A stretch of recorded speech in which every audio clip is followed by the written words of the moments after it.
Bonjour et bienvenue à toutes et tous. Aujourd'hui, j'aimerais vous entretenir d'un sujet particulier qui me paraît prendre une grande ampleur, qui est celui dit de l'ego spirituel. Euh, on a déjà le problème avec le mental ego qui nous est propre à chacun. Et puis, je vois que depuis, je dirais 2-3 ans, et ça s'est fortement accentué depuis le premier confinement de l'année dernière, de mars-avril 2020, beaucoup de gens ont eu des prises de conscience assez fulgurantes sur ce qui se passe dans ce monde et peut-être aussi sur leur vie, leur existence telle qu'ils l'amènent et sur, entre guillemets, leur mission d'incarnation. Et beaucoup de ces gens ont donc eu une espèce de révélation. Et c'est de ça dont j'aimerais vous parler aujourd'hui parce que j'ai le sentiment que parmi ces gens qui ont un début de révélation, eh bien, ils confondent prendre conscience de quelque chose et penser qu'on a réalisé ce dont on a pris conscience.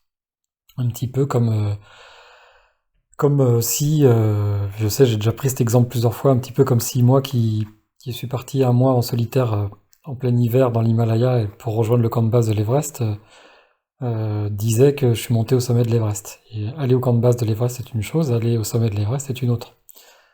Donc prendre conscience des difficultés que ça représente, de ce que c'est que le manque d'oxygène, de ce que c'est que le mal aigu des montagnes, et tout ça c'est une chose. Donc il y a une prise de conscience, il y a une expérimentation réelle, mais pour autant, eh bien, c'est pas aller monter au sommet de l'Everest, ça c'est autre chose. C'est quelque chose de beaucoup plus puissant que d'avoir le mal aigu des montagnes et de souffrir des difficultés que ça représente de monter jusqu'au camp de base. Eh bien, pour l'ego spirituel, c'est un petit peu la même chose. J'ai l'impression que parmi tous ces gens qui ont fait ce début d'éveil spirituel, ils ont l'impression que parce qu'ils ont conscientisé ce début d'éveil, ils ont l'impression d'être déjà éveillés. Et du coup, ça développe donc ce qu'on appelle couramment l'ego spirituel. Donc, je vous ferai une autre vidéo qui sera que sur le mental ego en général. Mais là, donc, en fait, on va aller un petit peu à l'envers. On va pousser le raisonnement un peu plus loin que celui du simple mental ego. Euh, Ce mental ego dont on a déjà, pour la plupart, l'art de lui offrir notre bel esprit, pieds et poings liés. On peut légitimement penser que la prise de conscience du cas de ce grandiloquent ego qui est en chacun d'entre nous est suffisante, que d'avoir identifié la bête, comme on pourrait dire, et ses usurpations de pouvoir puisse régler le problème et nous faire retrouver bon sens, humilité et simplicité, mais en fait c'est plus compliqué que ça.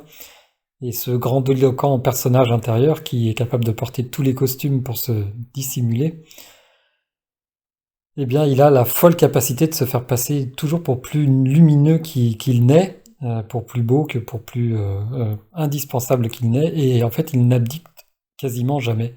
Même quand on a fait une prise de conscience de sa situation et de ce qu'il est, eh bien, il n'abdictera pas pour autant, il aura la capacité de s'adapter, en fait. Je pense que l'ego est quelque chose qui a la plus grande capacité d'adaptation que l'on puisse trouver. Et si on peut, par cette prise de conscience, le démasquer, et d'une certaine façon, sur le coup, il est tellement surpris qu'il se retrouve désarçonné. Il ne faut pas que vous vous y trompiez, car en fait, il possède des ressources vraiment insoupçonnées. Et comme je viens de vous le dire, son plus grand talent, je pense que c'est de faire croire qu'il accepte, c'est de feindre l'acceptation, voire la résignation. Euh, de cela, il peut prendre grâce en faisant temporairement profil bas. Vous allez avoir l'impression que ça y est, vous avez démonté votre ego et que vous avez découvert ce que c'est que l'éveil et que vous y êtes. Néanmoins, chassé par la porte, cet ego est déjà en train de reluquer la fenêtre entr'ouverte et le tout déguisé sous la forme d'un joli papillon multicolore au beau discours New Age ou bisounours. La fameuse 3D+, il faut donner des chiffres. Et il pourrait même vous dire intérieurement quelque chose du genre bah, tu veux me tirer dessus à boulet rouge, m'affubler de tous les défauts de la planète, me détester et me dénoncer aux yeux de tous? Fais-le donc, mon ami, c'est ainsi qu'il pourrait susurrer à votre oreille cette phrase. Mais en fait, il se moque de tout ça parce que l'ego, il a toujours un plan à long terme, il vit toujours dans le futur, il se projette toujours dans les désirs, les possessions et le futur. le passé pour lui c'est terminé, et le présent il l'aime pas trop parce que c'est le moment où on peut justement le débusquer. Donc il va toujours vous pousser vers l'avenir, un avenir plus radieux, plus rempli de possession, de bonheur, de joie. Donc il est toujours projeté dans l'avenir, cet ego. Et, euh, et grâce à cette capacité à vous projeter toujours en dehors du moment présent et vers le futur, eh ben, il a le pouvoir de détourner les forces de lumière qui sont en vous. Et du coup, sûr de notre fait, eh ben, on s'est jeté et je vois actuellement de plus en plus de gens qui se jettent dans ce que j'appelle le grand piège dit du développement personnel ou autre mode de la pensée positive. Alors on a vu fleurir dans les bibliothèques, les librairies, des rangées et des rangées entières de manuels et d'encyclopédies dans les librairies, ça pullule. Je veux dire, il y a moi quand j'étais gamin, enfin gamin quand j'étais adolescent, fin d'adolescence, j'étais déjà féru d'ésotérisme et de spiritualité, et je peux vous dire que quand vous rentriez dans une librairie, eh ben, il y avait pas un seul bouquin de consacré à ça. Si vous vouliez découvrir des bouquins sur l'ésotérisme et sur la spiritualité lourde, on va dire profonde, sincère, eh ben, ça se trouvait que dans des librairies spécialisées, dites justement librairies ésotériques. Au jour d'aujourd'hui, tous les bouquins qu'il y avait, ou quasiment tous les bouquins qu'il y avait dans ces librairies-là, eh ben, ils sont chez n'importe quel libraire, dans n'importe quelle bibliothèque. Et les bibliothèques, les librairies dites encore ésotériques, elles vont beaucoup plus loin. Elles vont traiter que de choses sur le satanisme, sur la sorcellerie, sur le vaudou, sur des trucs vraiment très très très pointus. Mais tout le reste, ça s'est complètement démocratisé et on en voit partout. Et ce que je constate dans la plupart de ces manuels et encyclopédies, c'est souvent que c'est les champions du y'a qu'à faire ci, y'a qu'à faire ça, ou d'autres recettes miracles qui a transposé tout simplement et littéralement dans notre vie, c'est-à-dire des techniques, que des techniques, du savoir, de la connaissance. Et à mon sens, eh ben, tout ce qui est technique, savoir et connaissance, c'est en rapport justement avec le mental et l'ego. Donc en fait, on vous propose des solutions pour éradiquer l'ego avec des solutions d'ego. Vous comprenez bien que ça ne peut pas marcher et que c'est de la poudre aux yeux. Alors c'est un passage obligé, c'est très bien. C'est celui de la découverte, de la prise de conscience. Sauf que, une fois de plus, prendre conscience que on a été aveuglé par notre ego et par notre mode de société surconsommériste, c'est très bien, c'est une très bonne chose. C'est la première partie du réveil. Mais penser que parce qu'on a fait ce constat et qu'on a fait cette découverte, on est déjà quasiment arrivé au bout du chemin, et ben là, c'est vraiment autre chose. Et l'ego, il n'a rien de plus simple que de s'emparer, via la belle connaissance toute neuve que nous venons d'en faire, de tout ça, quoi. Il est là, en fait, il va s'adapter et il va faire celui qui se résigne, qui lâche l'affaire, et il va en fait s'emparer de toute votre prise de conscience, et il va même dans un premier temps vous conforter en vous disant oui, vas-y, t'as raison, c'est ça, ce monde est pourri, tu es un être de lumière, tu es un être d'amour, on est tous un, on est tous dans l'unité, tu es déjà en voie vers l'éveil, et vous comprenez bien que c'est ça en fait qui se joue, c'est que il va flatter. Quand on dit flatter son ego, et voilà, on s'auto-flatte, on flatte son ego inconsciemment, souvent très inconsciemment, sans s'en rendre compte. C'est pas quelque chose de volontaire et de mal intentionné. Bien au contraire, c'est souvent très bien intentionné et c'est ça qui est important dans ce départ de parcours. Mais il faut pas qu'on se leurre, il faut pas qu'on se trompe de cible. Il faut qu'on se rende compte que l'ego est très puissant pour ça, pour vous flatter et vous donner l'impression que vous êtes sur la bonne voie et que vous êtes le meilleur. Quand vous lisez les dits du Bouddha, le moment où il est sous l'arbre de la Bodhi depuis 40 jours en train de méditer et qu'il va toucher l'éveil, eh bien Mara, qui représente d'une certaine façon notre Lucifer, j'en ai parlé dans une autre vidéo sur les Yidam et les Daikini, qui là aussi montre à quel point on est à des années-lumière des déconstructions mentales nécessaires à toucher l'éveil. Je vous mettrai cette vidéo en conseil à la fin de celle-ci, pour ceux qui ne l'ont pas vue. Vous verrez que en fait, toucher à l'éveil, c'est déconstruire entièrement tout son monde, dépolluer totalement tous ses a priori, toutes ses croyances, brûler l'ego au bûcher des flammes vives. C'est pas juste 5 ou 6 méthodes par-ci par-là avec des techniques de déconstruction de l'ego. L'ego est beaucoup plus subtil et beaucoup plus fort que ça. Il se laisse pas détruire par quelques petites techniques ou recettes miracles. Ça serait beaucoup trop facile et on serait déjà tous éveillés. Et si on était tous déjà éveillés, eh bien, le monde aurait vraiment une autre tête que celui qu'il a aujourd'hui. C'est évident. Euh, du coup, l'ego, il a rien de plus simple que de s'emparer de toutes ces belles connaissances que vous lui donnez et de les faire siennes, tout en s'auto-flagellant et en vous faisant croire que vous l'avez déjà anéanti. Et ainsi, bah, des pratiques ô combien difficiles à vraiment appréhender, telles que la méditation véritable, hein. Je parle pas d'une séance de relaxation, parce que chez nous, on a quand même tendance à penser que on fait de la méditation alors qu'on fait que de la relaxation. Je peux vous dire que pour avoir rencontré certains lamas dans l'Himalaya, la méditation, c'est vraiment autre chose qu'une simple relaxation. Mais il y a aussi, on parle souvent dans les techniques de la maîtrise énergétique des fameux chakras, ou encore du yoga. Le yoga, c'est pareil, hein, si vous allez en Inde ou dans l'Himalaya, vous verrez que le yoga, c'est autre chose que des postures, des asanas, comme on les appelle, hein. Tout ça est important, tout ça est une chose importante, mais c'est beaucoup plus que ça. Le yoga, c'est beaucoup plus qu'une séance de 1 heure avec 10 poses yogiques et 10 asanas différents, suivis d'un quart d'heure de relaxation, hein, et de commencement de travail sur la respiration. C'est tellement, tellement plus que ça. Le yoga, c'est un art de vivre, c'est en permanence, c'est un travail de chaque instant, c'est vivre dans le moment présent en permanence, ne plus se soucier ni du passé ni du futur, être sorti de la dualité, du bien et du mal, du haut et du bas, du j'aime et du j'aime pas. C'est quelque chose d'extrêmement difficile à toucher.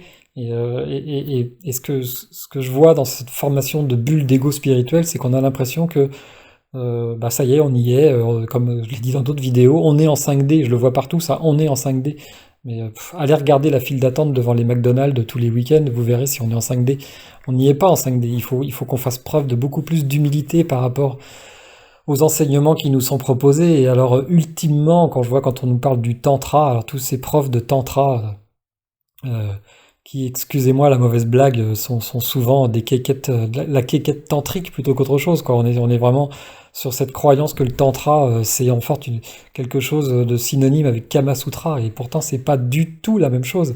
Les tantras, je peux vous dire que c'est un ensemble de corpus et d'écrits qui n'ont pas grand-chose à voir avec le Kama Sutra, et rentrer dans le tantrisme, c'est aller bien au-delà des schémas de notre sexualité moderne, qui sont les balbutiements des échanges qu'on peut faire via la sexualité. Donc ça va beaucoup, beaucoup plus loin que ça. Et dire qu'on est prof de tantra, c'est quelque chose d'assez fou. Parce que même quand on va dans les pays où le tantra est né, c'est-à-dire en Inde et dans l'Himalaya, eh bien, il y a très peu de maîtres qui s'annoncent comme étant des maîtres du tantra. C'est pour vous dire. Et ici, on a l'impression qu'ils fleurissent comme les fleurs au début du printemps. Donc il y a quelque chose d'étrange quand même, euh, comme quoi dans les sociétés où ces pratiques sont nées, il y a moins de maîtres pour les enseigner que maintenant ici en Europe, ou dans ce monde moderne, alors qu'on est complètement déconnecté de tout ce qui est justement le tantra véritable, le yoga véritable, la méditation véritable. Je dis pas que c'est impossible, je dis pas que tous ceux qui s'y adonnent et tous ceux qui vous proposent des services sont des charlatans, très loin de là, c'est pas du tout mon propos. Mais quand même, dans tout ce pléthore de choses proposées, je vois vraiment beaucoup d'ego spirituel. En tout cas, c'est ce que j'y vois et ça n'engage que moi. Et une fois de plus, cet ego spirituel, je connais très bien, je suis resté enfermé dans cet ego spirituel pendant plus de 10 ans, entre 10 et 20 ans, donc je l'ai profondément expérimenté, avec souvent cette certitude que j'étais au-dessus du lot, que je savais tout, que je connaissais tout, et pouf, mais c'est complètement ridicule. Avec le recul, je faisais preuve d'un égocentrisme total, et j'étais en plein dans l'ego spirituel, donc je sais très bien ce que c'est, et c'est très difficile de se sortir de l'ego spirituel. Je le sens encore aujourd'hui, c'est comme un fantôme qui, dès que je relâche ma garde, se représente et vient me faire froid dans le dos, quoi. Donc c'est pas facile de s'en débarrasser, et j'en suis pas encore complètement débarrassé, alors que j'en connais les rouages. Voilà. Et dans un second temps, dans ce que je vois dans tous ces bouquins de développement personnel et de pensée positive, et de tous ces gens qui proposent de mettre en pratique tout ce qu'il y a dans ces bouquins, eh bien, j'y vois malheureusement la folie culturelle de l'homme moderne et occidental, qui est toujours dans une sorte de rendement et de tout de suite. Et on est trop souvent dans cette impression de penser savoir des choses, d'avoir une connaissance qu'on aurait fait en quelques mois, là où d'autres tentent de vivre et surtout de vibrer dans chacune de leurs cellules, après des années et des années de pratique assidue, ce qu'est la réelle méditation, le réel yoga, le réel tantra, quoi. Et je pense vraiment que justement la méditation, le concept des chakras, les tantras et tout ça, ça ne peut en aucun cas se jouer ailleurs que dans la dimension du cœur et jamais dans celle d'un savoir purement mental. Et là, au travers de ces bouquins, c'est souvent ça qui est proposé, c'est du mental, c'est de la connaissance, c'est du savoir. Et on se trouve d'un seul coup un petit peu submergé de personnages qui s'auto-proclament énergéticiens, coach de vie, thérapeute holistique, éveilleur d'âme, j'en passe et des meilleurs. Une fois de plus, je suis pas là pour les dénoncer ni pour leur taper dessus. Il y a une volonté de bien faire, probablement, et aussi un sentiment d'être plus haut que l'on est vraiment. Et il faut vraiment qu'on se rende compte que on est beaucoup plus bas qu'on y est, qu'on est vraiment, quoi. Pour prendre un auteur que j'affectionne particulièrement, Arnaud Desjardins, il y a un de ses bouquins où il dit quand on est en spiritualité en Occident, quand on est déjà profondément engagé en spiritualité en Occident, on n'est qu'à la sixième, et il faut arrêter de croire qu'on a le baccalauréat, ou même pire, qu'on est à la faculté, ou qu'on a un doctorat, S machin, S truc. Lui-même, Arnaud Desjardins disait que il faut arrêter de croire qu'on est beaucoup plus haut que là où on est. Il faut faire preuve de beaucoup plus d'humilité, en fait. Et ce qui est embêtant, c'est que souvent, eh ben, on a l'impression qu'ils ont tout compris des énergies invisibles et subtiles qui se mouvent dans notre univers. Comme dans les années 80 ou 90, de la grande vague des magnétiseurs et voyants. Il y avait plein de voyantes partout, et bien sûr, il y a nécessairement dans le lot des beaux esprits compatissants, volontaires et en réelle capacité dans cet océan de vagues, de vagues charlatans. J'aime pas trop employer ce mot-là, mais là-dedans, il y a aussi des gens qui sont là parce qu'il y a un gros intérêt, ça génère un business financier colossal maintenant se compte quasiment en milliards d'euros. Donc le gâteau est beau et on essaie d'en prendre chacun un bout, quoi. Et, euh, et bah du coup, on peut se retrouver submergé de professeurs à la petite semaine, capables de tout et qui malheureusement peuvent aussi être inconscients de ce dont ils parlent eux-mêmes. Ils peuvent être remplis et pétris de savoir encyclopédique et de connaissances de l'invisible, entre guillemets, et donner des cours, des leçons à prix d'or à ceux qui veulent tout savoir le plus vite que possible et avec des méthodes les plus simples que possible et les plus adaptables et réalisables en peu de temps. Et en fait, c'est pas, je pense pas que ça soit comme ça que ça fonctionne. Une fois de plus, dans l'Himalaya, ça disparaît aussi. C'est parce que c'est aussi en train de complètement s'occidentaliser. Et lors de mon dernier périple, j'ai vu la télé pratiquement dans tous les foyers jusqu'à 4000 mètres d'altitude. Donc notre mode de vie est rentré aussi chez eux et du coup les monastères se vident, les jeunes ne veulent plus du tout aller au monastère, ils veulent descendre à la ville, faire carrière, avoir une voiture, un smartphone, un travail, des belles chaussures, des beaux vêtements. Ils ont été gagnés aussi par notre folie consumériste qui a envahi toute la planète. Et donc, il y a de moins en moins en fait de personnes aptes à nous faire entrer très profondément en spiritualité et à nous aider à complètement détruire tous les schémas de l'ego et nos a priori et nos constructions mentales. Ils sont de plus en plus rares, les gens qui sont en capacité de faire ça. Et puis, ils sont aussi finalement assez rares, les gens qui sont prêts à passer plusieurs années auprès d'un maître comme celui-là. Mathieu Ricard, pour le citer, a passé, je crois, 6 ans ou 7 ans avec son maître. Tous les ans, il passe 3 mois dans son ermitage seul dans l'Himalaya. Je veux dire, tout ça, ça demande des capacités intérieures très importantes. Ça demande une capacité à la concentration, à la solitude, au silence, que tous les Occidentaux qui sont là n'ont pas capacité. En tout cas, ils l'ont intrinsèquement parce qu'on a tous ces capacités-là de le faire. Mais là, au jour d'aujourd'hui, je veux dire, j'ai plutôt l'impression qu'on est tous à fuir le silence, la solitude. On a beaucoup de mal à se concentrer pendant un long moment, de rester seul dans le silence, au milieu de nulle part, avec aucune communication, aucun objet interconnecté. Donc on est très très loin d'être des êtres éveillés. Et ceux qui croient y être, je ne suis pas sûr qu'ils y soient autant qu'ils le croient. Et moi, le premier, après ces 10 ou 15 années d'ego spirituel, je fais amende honorable et je reconnais que je me suis largement trompé, que j'ai beaucoup trop cru que j'y étais alors que j'y étais pas. Et que c'était quand j'ai lu ce fameux passage d'Arnaud Desjardins qui disait quand on est en sixième, bah on résout pas les problèmes mathématiques de quelqu'un qui est en faculté de Sciences Po. Et c'était exactement ça.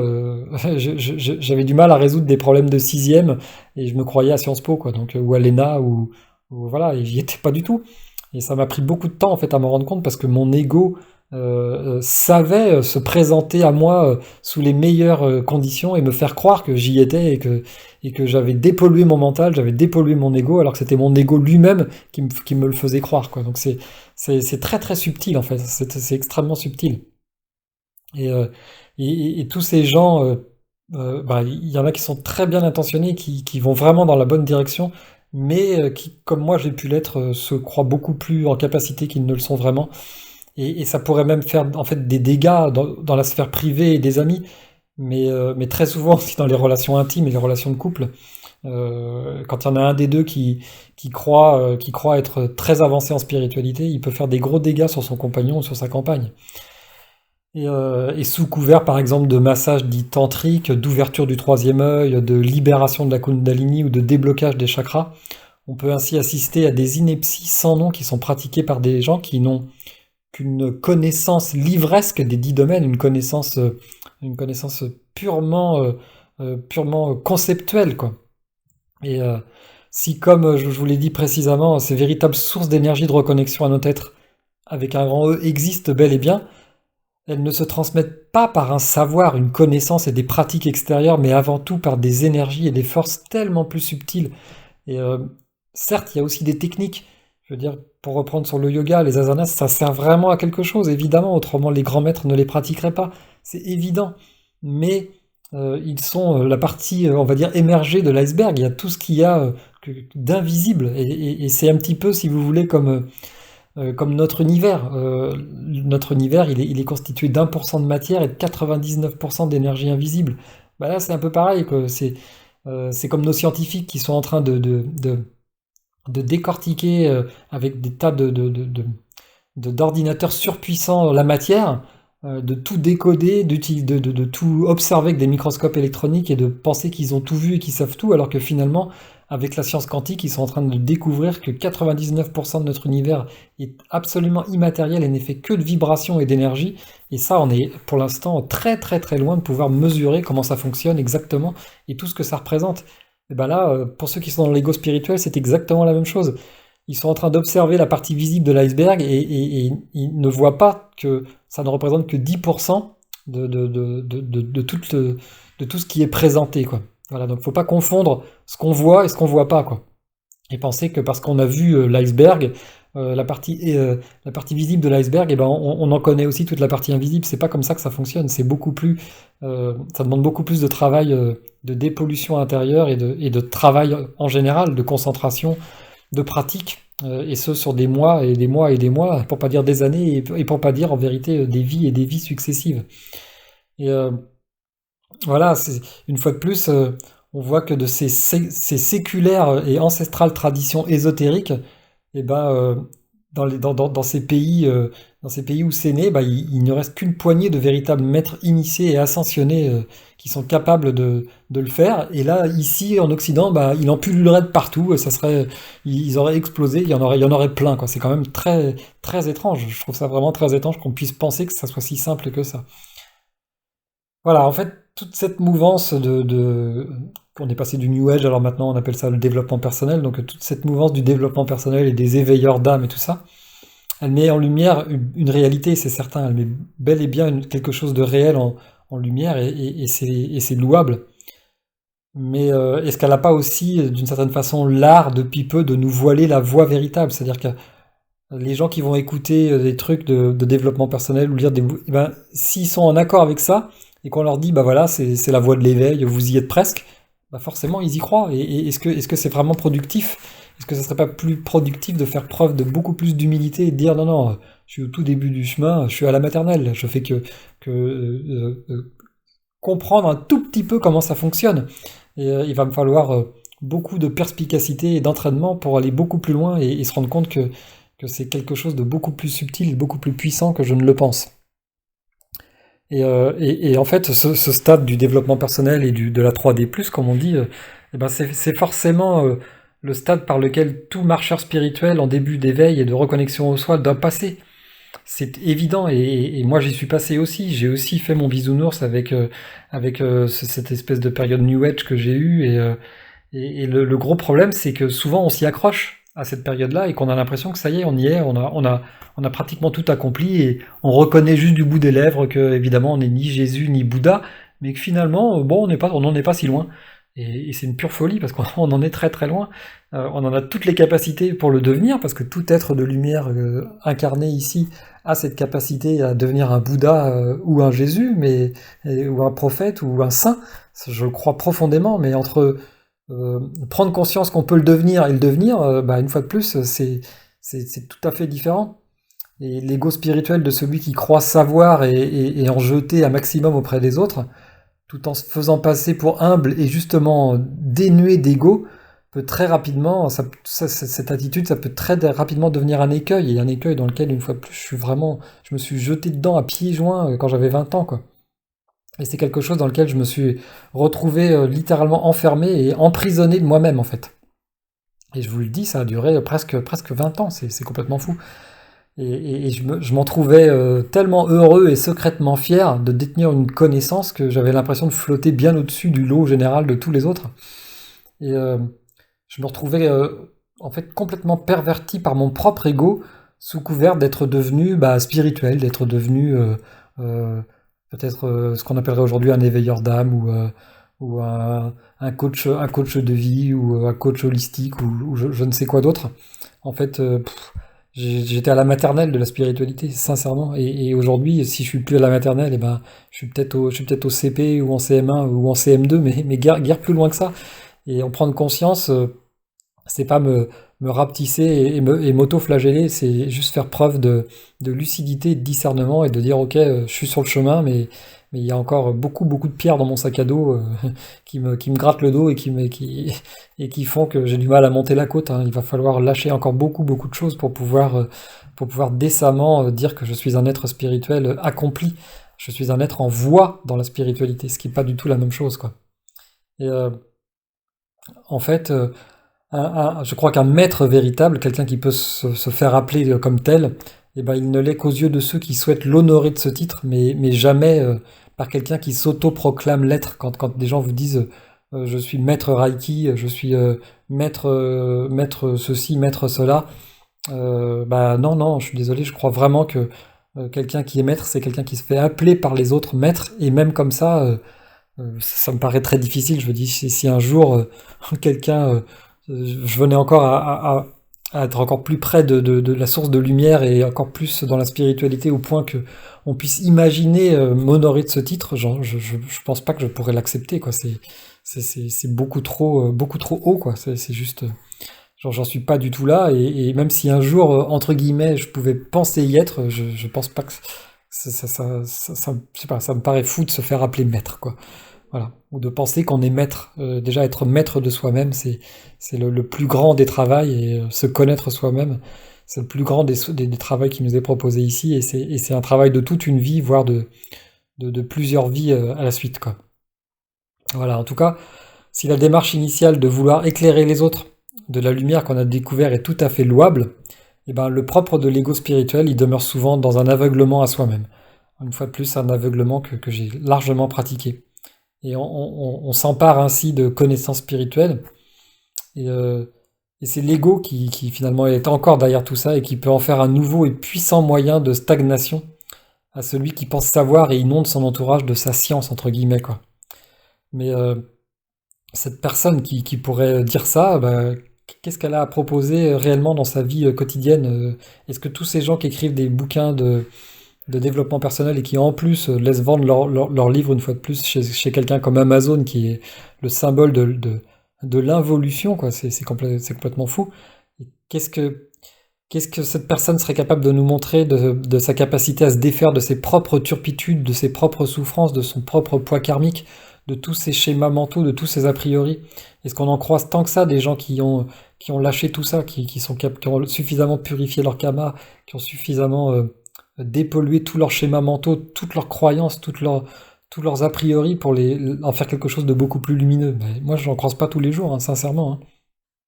Et comment, en fait, ces personnes pourraient euh, en conscience et véritablement transmettre une vibration dans l'ensemble de leurs cellules si ça résonne pas complètement en eux, si c'est pas complètement euh, pratiqué et vécu à l'intérieur d'eux-mêmes. Euh, Y a-t-il seulement autre complet enseignement que celui qui passe dans les énergies et les fréquences? C'est ça que je me demande, plutôt que dans des techniques et des explications mentales, quoi. Est-ce que arriver au niveau auquel on prétend de toucher à l'éveil, est-ce que c'est pas beaucoup plus vibratoire et énergétique? Il paraît que euh, Mahananda Mahi, par exemple, en Inde, qui est très connue pour avoir été une femme qui aurait touché l'éveil, il paraît que quand des gens venaient pour être enseignés auprès d'elle, eh ben, c'était des heures et des heures de silence. Elle demandait juste à ce qu'on s'asseye à côté d'elle et à rester dans le silence et à méditer avec elle. Et je pense que c'était directement lié à ça, c'est-à-dire que c'était par voie énergétique, par voie vibratoire et en termes de fréquence que ça se jouait, beaucoup plus qu'en termes de ceci et ceci n'est pas ceci, ceci et cela, et je vais vous expliquer comme ça, et gna gna gna gna. C'est beaucoup plus vibratoire. Et c'est quelque chose d'extrêmement subtil et que finalement, je crois, très peu d'entre nous sont capables de vraiment appréhender. Alors on va recevoir les fréquences, on va recevoir les ondes, on va recevoir les vibrations, mais entre le moment où on les reçoit et le moment où on va être capable de vraiment appréhender tout ce que ça nous a enseigné, je crois qu'il se passe un long moment. Et la prise de conscience, c'est une fois de plus une chose, mais réaliser, c'est une autre. Euh, je crois que pour vraiment continuer à cheminer, ça va bien au-delà des lignes et des mots d'un livre ou d'un stage de reconnexion lors d'un week-end ou d'une semaine. C'est comme si aller tous les dimanches à la messe, c'est très bien, mais si c'est pour mieux cracher sur l'ensemble de ses congénères le reste de la semaine, eh ben, je veux dire, ça fonctionne pas. Autrement, si ça fonctionnait, eh ben, depuis 2000 ans, notre monde il aurait largement changé. On serait au courant de l'évolution que ça produit, s'il suffisait juste d'aller faire un stage de reconnexion. Après, très bien, je veux dire, c'est mieux d'aller faire un stage de reconnexion que d'aller tirer sur des animaux, hein, ou de dire des paroles méchantes et insensées à quelqu'un. Évidemment que c'est mieux, il n'y a pas de doute. Mais une fois de plus, il faut pas croire que, eh ben, on y est, quoi. C'est comme, alors dans ces cas-là, c'est comme le chasseur du dimanche qui va tirer des faisans et qui pense qu'il est un tireur d'élite du GIGN, quoi. Je veux dire, c'est totalement autre chose. Et c'est comme ça pour tout, quoi. Alors, il faut, à mon avis, surtout pas oublier que le propre de la bonté et de l'amour, c'est de toujours laisser la liberté et le libre arbitre à chacun d'entre nous. Et ça permet aussi aux consciences les plus assombries d'utiliser ces mêmes forces sans conscience, justement, quoi. Et, vous voyez comment la vague de la pensée positive a pu du coup rattraper le monde du travail et de la productivité à seule fin de produire encore plus et plus vite et mieux. Et de la sorte, c'est toute notre société qui est peut-être en train de construire un immense égrégore d'ego spirituel. Et ça va encore plus loin que ça. Je veux dire, j'ai vu récemment quelque chose dont a parlé le Karmapa. C'est l'équivalent du Dalai Lama, pour ceux qui ne le connaissent pas, dans une autre branche du bouddhisme tibétain. Et le Karmapa, ben, je l'ai entendu parler de quelque chose qu'il avait découvert, qui est pratiqué par l'armée américaine, et qui en fait maintenant fait faire de la méditation transcendantale à ses soldats d'élite, afin de les rendre encore plus performants et encore plus efficaces.